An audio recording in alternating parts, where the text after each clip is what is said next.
Hola a todos, somos el grupo número 2 y vamos a exponer sobre la electroquímica.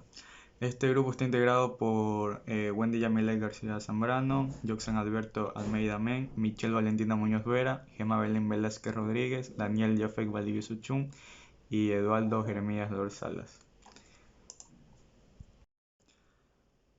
Bueno, para empezar con una pequeña introducción a la electroquímica, se podría decir que es una parte de la química que trata de las relaciones entre las corrientes eléctricas y las reacciones químicas, y también de la conversión de la energía química en eléctrica y viceversa. Esto en un sentido más amplio, la electroquímica se podría decir que es el estudio de las reacciones químicas que producen efectos eléctricos y fenómenos químicos causados por la acción de las corrientes voltaicas. El estudio de los procesos electroquímicos son reacciones redox, en donde la energía es liberada por una reacción espontánea y se transforma en energía eléctrica, que serían las celdas galvánicas, o la electricidad que se utiliza para inducir a una reacción química no espontánea, y esto sería la electrólisis. Y estos procesos ambos son de mucha importancia en la industria química. Eso podría decirse como introducción. Bueno, yo le vengo a dar una breve introducción de la electroquímica. Desde el punto de vista fisioquímico, los conductores más importantes son del tipo electrólitos. Y es decir, los electrólitos. Estos se distinguen de los conductores electrónicos como metales por el hecho de que el paso de una corriente electrónica va acompañada por el transporte de materia. Cuando pasa una corriente eléctrica a través de conductores electrólitos, el transporte de materia se manifiesta en la discontinuidad del sistema. Por ejemplo, si una disolución acuosa diluida en un ácido sumerge en dos alambres, preferentemente que estos sean de platino, unidos a los dos polos de una batería voltaica que actúan como fuente de corriente. Estos van a desprender en los alambres burbujas de hidrógeno y oxígeno, respectivamente. Si la disolución electrolita contuviera una sal de cobre o plata, se liberaría el metal correspondientemente en lugar de hidrógeno. Los fenómenos asociados con la electrólisis fueron estudiados por Faraday y la nomenclatura que utilizó y que se emplea todavía fue ideada por Weibull. Las celdas electroquímicas se usan principalmente en dos fines.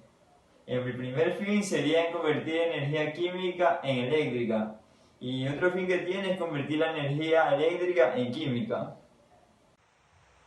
¿Qué es reacciones redox?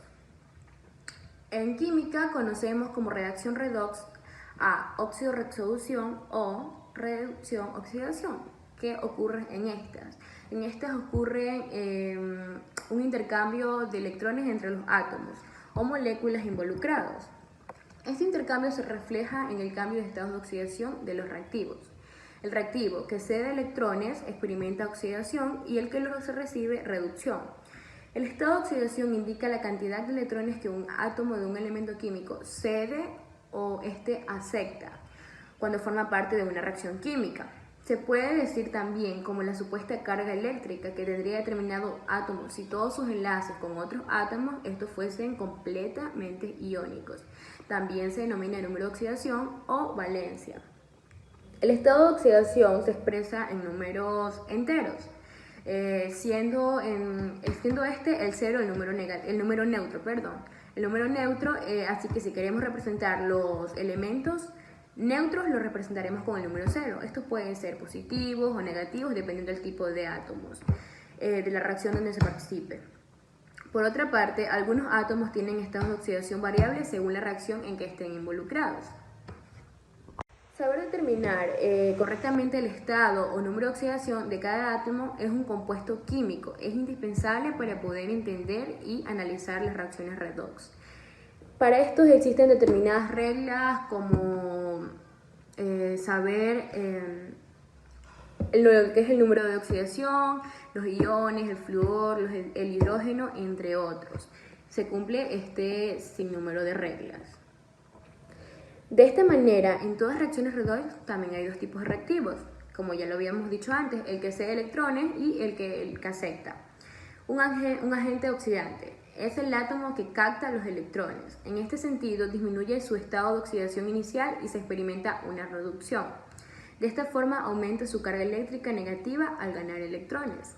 Un agente reductor es el átomo que cede los electrones y aumenta su estado de oxidación inicial, experimentando su oxidación. De esta forma aumenta su carga eléctrica positiva al ceder electrones. Algunos elementos químicos pueden oxidarse y reducirse a la vez. A estos elementos se les llaman anfolitos. Y el proceso en el cual sucede, se denomina anfolización.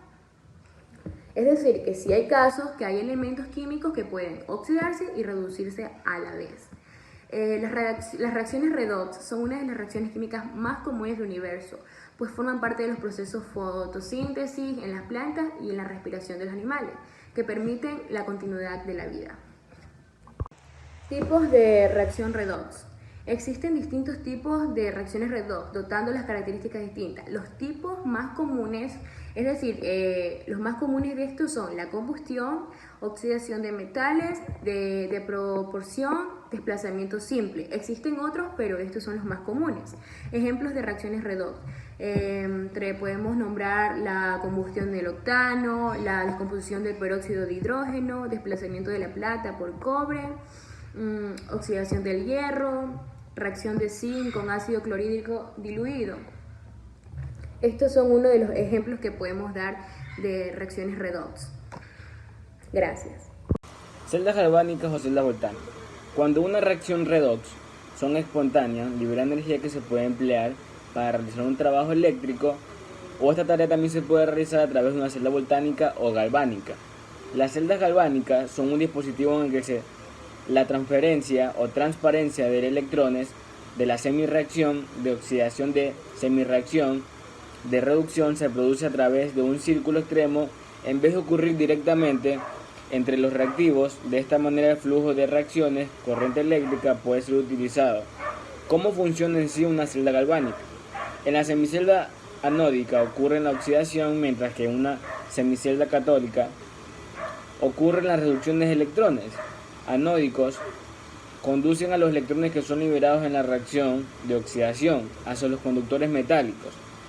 Esto conduce electrones que conducen y lo llevan hasta electrones catadónicos, o electrones entran en la semicelda católicos produciendo en la celda, ya que ellas son producidas por la reacción, en la cual tenemos la semicelda anatódica, electroanatónico, solución anatónica, semicelda calatónica, electrocalatónico, solución calatónica, puente salino, conductor metálico y voltímetro. Esas son las referencias de la celda galvánica, en la cual podemos aprender y expresar sobre lo que son celda galvánica o celda voltánica.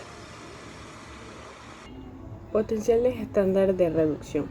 El potencial estándar de reducción se utiliza para poder determinar el potencial electromagnético o el potencial de un electrodo, de una celda electromagnética o de una celda galvínica.